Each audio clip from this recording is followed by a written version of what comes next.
Okay. Hi, this is Morgan and Renee with Parenthood Prep, and today we are continuing our conversation about sexy self-care. So Renee here is going to introduce our guest for today. Yep. So we have a beautiful, lovely, sexy woman. She is a psychotherapist, and she has really interesting techniques that she calls brain spotting, which I'm very excited to learn about. She's also a scuba diver, and I'm really excited to hear what you have to say about sexy self-care. So welcome, Patty. Well, thank you. Glad to be here. Thank you for the invite. Yeah. Thanks for joining us. So sexy self-care is really different for everybody. Sure. It's like a huge range. So we'll just start there. Like, what does that mean when you hear that term for you? Well, part of it is doing things that I love. And, when I first was asked about this by you two, I was thinking about in the parenting phase for connecting with my spouse or my partner. Mm-hmm.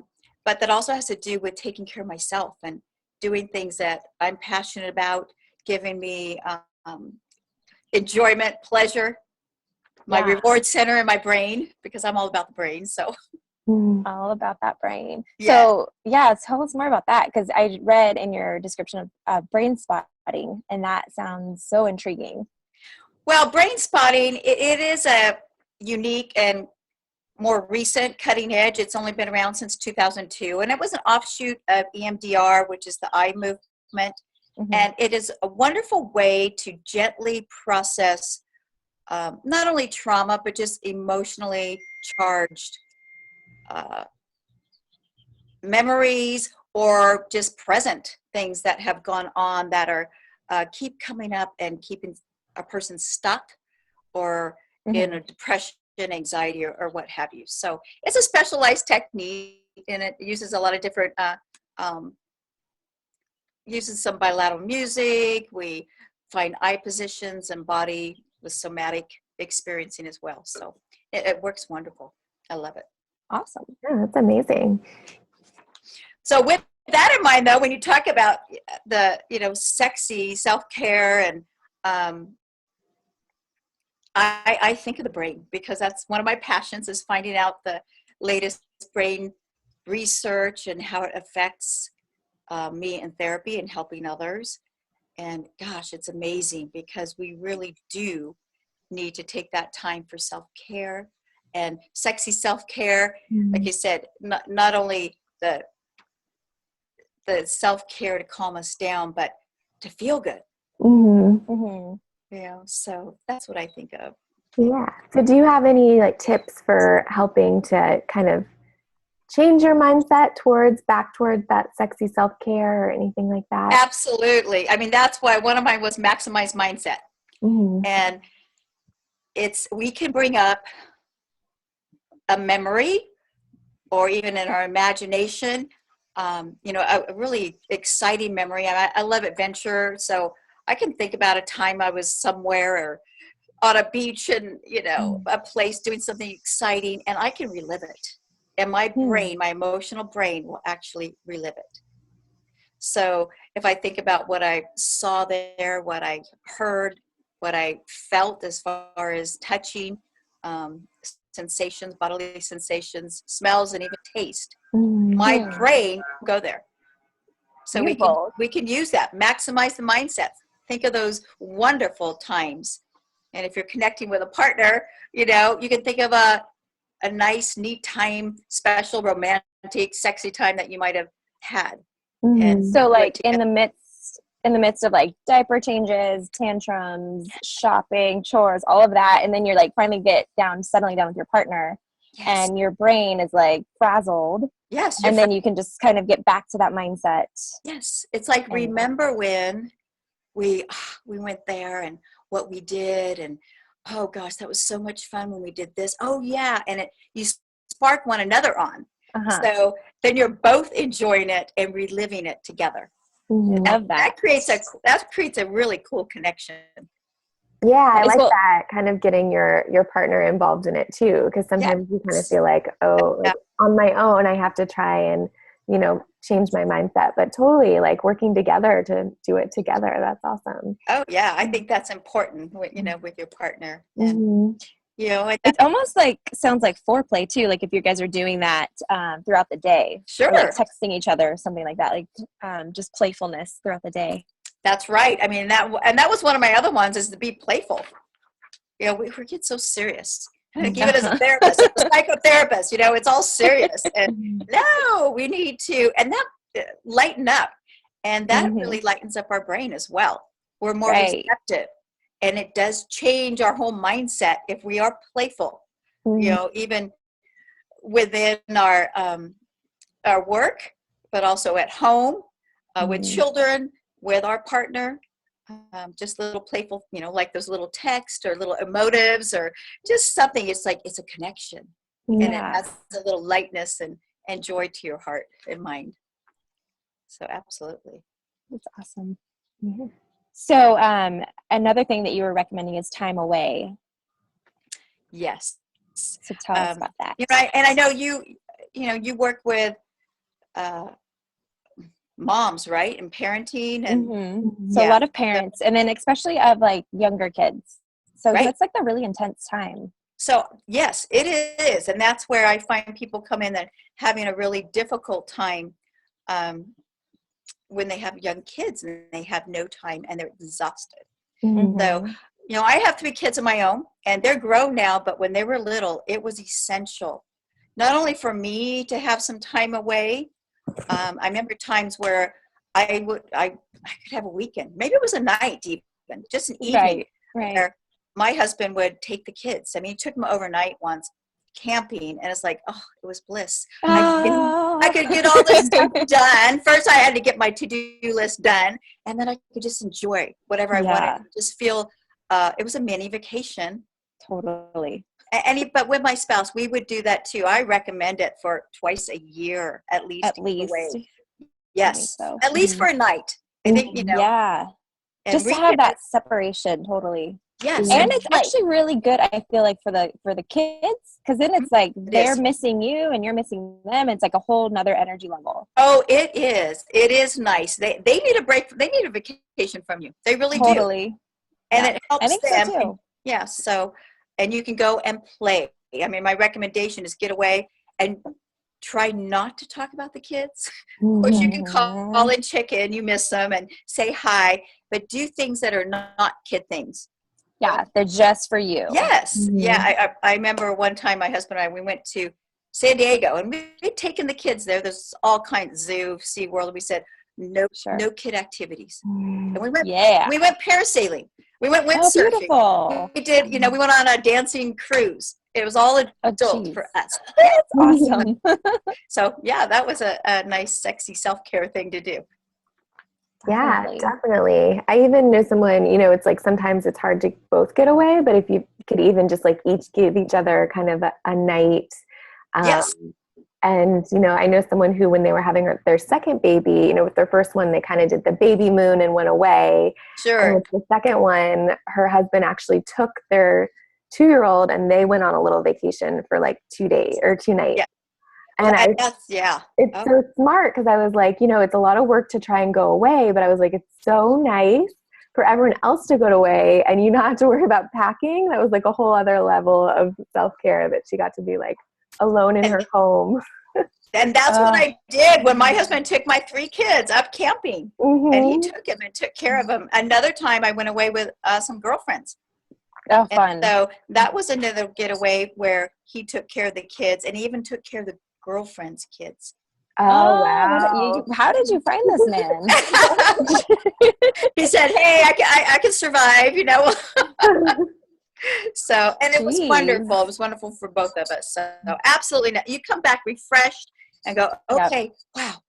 So it's really giving yourself that permission because we all know the benefits and the consequences of taking time for yourself and taking care of yourself, but you get so stressed out. And I think that we just forget to give ourselves permission to actually do it. Yes. Permission and scheduling it. Mm-hmm. Yeah. Logistically. Yeah. I mean, for our getaways, we would do anniversary and then half anniversary or around that time. It wasn't always set on the date, but it's like, okay, twice a year. And then in between, it's like, well, I might need to do a break here, break there. And of course, evening, an evening is easy. Yeah, the bedtime. Just getting away, just having an evening free. Yeah. Totally. I'm amazed. I do hear young moms or parents, they say, oh, I've never left my children. And the children are 6 and 9. And I was like, oh my goodness. Mm-hmm. No wonder. You don't know what you're missing. No wonder you're feeling burnt out and tired and depressed. So yeah. But I mean, I've been on both sides. I know that it can just kind of feel consuming, and like you don't know a way out. You don't know how to take that space. Yeah. So I think that's beautiful that you're saying these tips of like, so changing your mindset, first of all, getting that whatever memory sparked, that can almost give yourself permission, like just getting yourself back to a baseline. You're like, oh yeah, I want to take care of myself. Yes. Yeah. And also, something you said too, that letting parents or people know, or their, whoever, that it's okay to leave your children. Yeah. They need that too. They need a mini vacation from you as well. And it's good. And it's good. Yeah. It's positive for everyone. Balance. Want to balance everyone out. Sure. Absolutely. And I think my other one I said was a variety, which kind of puts it all in there. We do. And especially, I remember with young children, you have a schedule. It just works best. Totally. And so you keep them on a schedule, and it becomes very routine, and it can get boring. Right? Because we like a little spice, and routines are great. We need them. And for our brain needs them. And, with your partner, with your spouse, whatever, it's nice to do something different. The kids go down to bed. It's like, okay, what can we do? Even brainstorming. What are some, just brainstorming what we could do, the evening things, the getaway things, the activities we might like to try. Right. And then maybe keeping a list too, because I know sometimes we're so exhausted at the end of the night and we're like, oh, let's just watch TV. Yes. Yeah. So, it can be, let's, whatever it may, I put some suggestions, that was, playing a game or going outside and just enjoying. If you have a nice backyard, we do. And where I live, it gets very hot. We have a pool. So we, jump in and have those little moonlight swims. Yeah, that's right. Skinny dipping. Yes. Perfectly sexy. Yes. So, no, there are things that don't cost and can be creative, can be done at home. The kids are asleep. Yes. So you could add a little bit of change. And I know it's exhausting, but it's also an energizer. If you have that list, I agree with you, Renee, having a list that you can go, okay, I don't want to think, I'm done for the day. It's like, wait, can I do this thing that's maybe 15 minutes but can really revitalize me?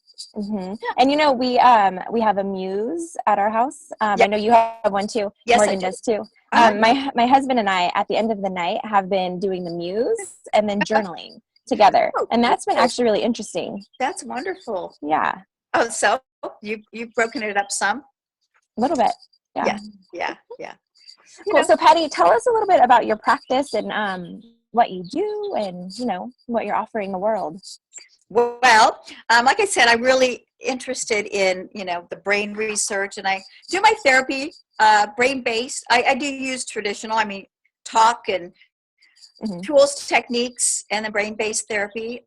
Brain spotting isn't always for everybody, but it is great. You can use it for most things, but some people it's not for them. I am passionate about tailoring it to the person that it will work for them and fit. And where are you living? Where are you practicing? I live in Fresno. My practice is in Fresno, California, right in the Central Valley. Beautiful. Yeah. So my passion is helping people. I do grief and loss is what I first went into, and I do have expertise in that area.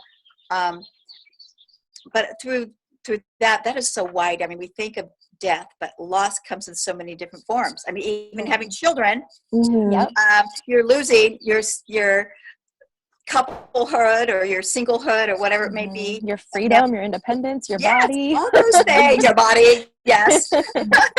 So, losses, helping women is my passion. Work through changes, working through those transitions and helping them,